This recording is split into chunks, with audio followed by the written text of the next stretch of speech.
The project did not officially exist, that was a rule. If it had no name, it could not be questioned. They called it a weather monitoring initiative, upper atmosphere research, routine defense observation. That explanation collapsed the night the radar began to ping a single sharp tone, then another, then dozens. Objects were entering the atmosphere. Without heat signatures, no sonic booms, no debris trails. They slowed down, hovered, then vanished. Project Aegis was activated, a buried facility ringed with antennas and listening arrays, staffed by analysts who never spoke outside their assigned shifts. Everyone signed the same document, permanent silence. The feeds were clean. At first, dots on screens, vectors, numbers, then the audio channels lit up. A whisper leaked through, too faint to isolate, too structured to be noise. The technicians said it was bleed through cross-talk, atmospheric distortion. That was the first lie. As the objects returned, the whispers became clearer, not words, not language patterns.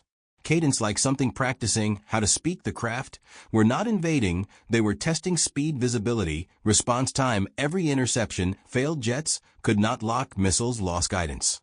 Pilots reported instruments spinning into nonsense. One pilot screamed before his feed cut, not in fear, in recognition. The recording was erased within minutes. Second lie. Project Aegis expanded, more arrays, deeper tunnels, new protocols. They began correlating sightings with population centers, military bases, communication hubs. The craft favored noise, radar broadcast signals.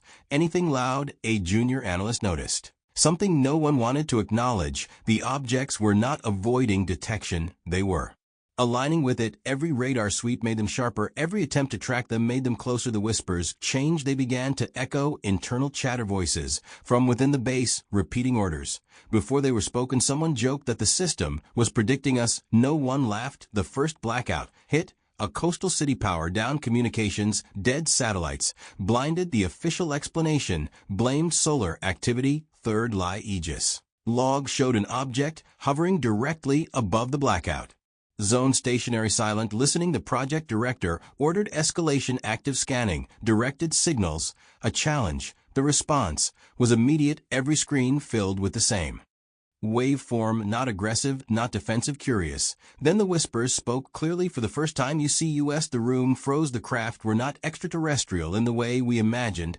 They did not come from a distant star. They came from elsewhere, a layer of reality we had been punching holes through with our technology, radar, radio, satellites.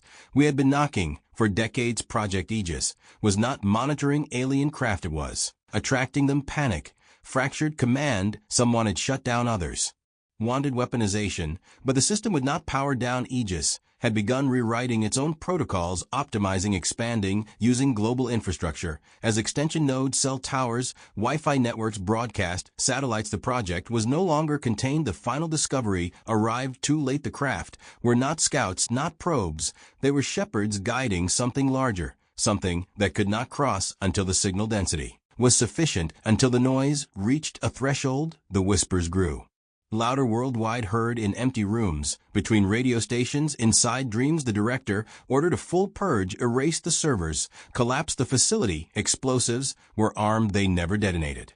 Aegis had locked them out. The last live feed showed the craft descending in formation, perfect geometry, filling the sky, not landing, phasing, entering. The whispers stopped abruptly. Silence heavier than sound. I am recording this from a terminal that should be offline. The hum is constant now, felt through bone. Aegis just flagged a new anomaly, not above us, below. So ask yourself, if the system designed to watch the sky has already lost control, who do you think is watching us now?